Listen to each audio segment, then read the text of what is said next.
कोरबा में मारने की बजाय सांपों से दोस्ती करना सिखा रहे सर्प मित्र। बारिश के मौसम में ग्रामीण व शहरी क्षेत्रों में अधिक संख्या में सर्प दिखाई देते हैं। सर्पों के प्रति डर के कारण उन्हें मार दिया जाता है। इन समस्याओं को देखते हुए reptile care and rescue society व छत्तीसगढ़ विज्ञान सभा कोरबा इकाई के सदस्यों की ओर से सर्प मितान जागरूकता अभियान के तहत Chhattisgarh mission snake bite free India कार्यक्रम चलाया जा रहा है। आरसीआरएस जो reptile care and rescue society जो संस्था है हमारी, वो 2017 को रजिस्ट्रेशन हुआ इसका, और इसमें काफ़ी मेंबर्स हैं हमारे जो कि अलग अलग गांव, अलग अलग, जैसे कि कोई रजगामार से है, कोई बालको, कोई छुरी से, कोई एनटीपीसी, कोई कटघोरा, कोई पाली, कोई जांजगीर चांपा, ऐसे ऐसे एरिया से सभी हैं हमारे से जुड़े हुए। किसी भी कंडीशन में स्नेक किसी के भी घर में निकलता है इन सब जगह पे, तो कॉल्स आते हैं हमारे पास, तो हम लोग उसको प्रॉपर तरीके से रेस्क्यू करके डिपार्टमेंट को इन्फॉर्मेशन देके उसको सेफली रिलीज़ भी कर देते हैं। जी देखिए, मैं सभी को ये बताना चाहूँगा कि सांप पकड़ना कोई बड़ी बात नहीं है। लोग कोई भी सीख सकता है, ऐसा कोई नहीं, लेकिन मेन इम्पॉर्टेंट बात है कि उसका प्रॉपर तरीके से ज्ञान होना।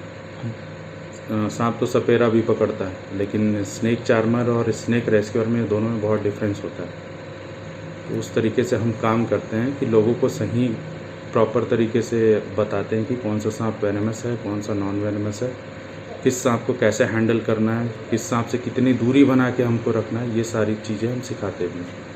सर्प मित्र व आरसीआरएस के सदस्य अविनाश यादव और उनकी टीम ने ग्रामवासियों को विषैले और विषहीन सर्पों की पहचान करने महत्वपूर्ण जानकारी प्रदान की।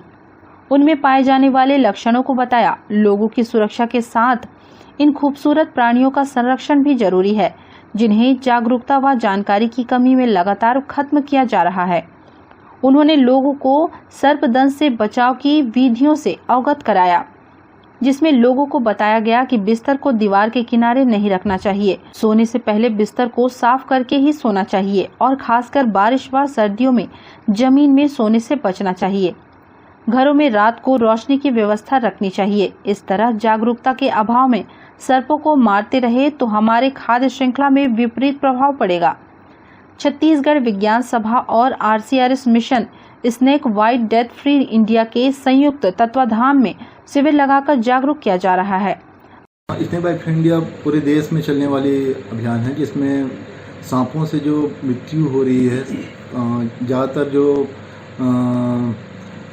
अनुपलब्धता के कारण होती है एंटी स्नेक वेनम से, या फिर लोगों की जानकारी के अभाव में, तो हम उस पर जागरूकता तथा ये इंश्योर करने की कोशिश कर रहे हैं कि सभी जगहों पे एंटी वेनम की उपलब्धता रहे। हम ये कोशिश करते हैं कि लोगों को ये पता रहेगी कि कौन से ऐसे सांप हैं जो कि विषहीन या विषैले हैं, इनसे बचाव की ज़रूरत है। और अगर विषहीन सांप काटे तो क्या करना चाहिए, विषैले सांप काटे तो क्या करना चाहिए। हम गांव में सर्प मितान और चिड़ई मितान भी बना रहे हैं, जो ये जिनको एक बेसिक समझ रहती है कि सांप किस तरह के काटने से जहर चढ़ता है या नहीं चढ़ता है। इसके अलावा स्नेक बाइट फ्री इंडिया से हम जुड़े हुए हैं, तो हम ये भी इंश्योर करते हैं कि सांपों से अगर लोग बचे रहेंगे तो डेथ नहीं होंगी उससे। बेसिकली होता क्या है, अज्ञानता में लोग पहले चले जाते हैं, बैगा, झाड़ फूक और विभिन्न जो देसी इलाज हैं उनमें, इसके कारण डेथ होती है। तो लोग अगर जहरीले सांप काटे तो सीधे वो, या कोई भी सांप काटे तो वो सीधे पहुँचे हॉस्पिटल। हम ये इंश्योर करना चाह रहे हैं।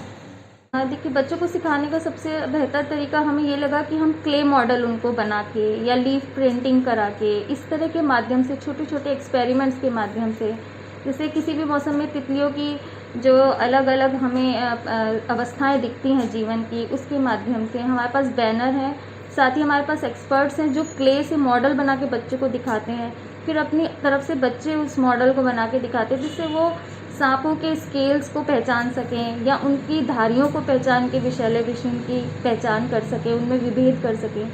तो इस माध्यम से, ड्राइंग के माध्यम से, छोटे छोटे माध्यमों से हम उनको सिखाने का प्रयास कर रहे हैं। लगभग 15 गाँवों में हमने सुनिश्चित कर लिया है और 5 गाँव हमने और इस साल जोड़े हैं, जिनमें ये प्रोग्राम अभी हमने प्रारंभ किया है। अब तक उनकी टीम ने 30,000 से अधिक सांपों को रेस्क्यू कर सुरक्षित जंगल में छोड़ा है। सांप जैसे खतरनाक प्राणी से दोस्ती कर उनकी जान बचाने में स्कूल कॉलेजों में युवा सर्पमित्र मददगार बन रहे हैं ताकि प्राकृतिक संतुलन कायम रहे। मीडिया फॉर सपोर्ट के लिए रामकुमार के साथ संतोष अग्रवाल की रिपोर्ट।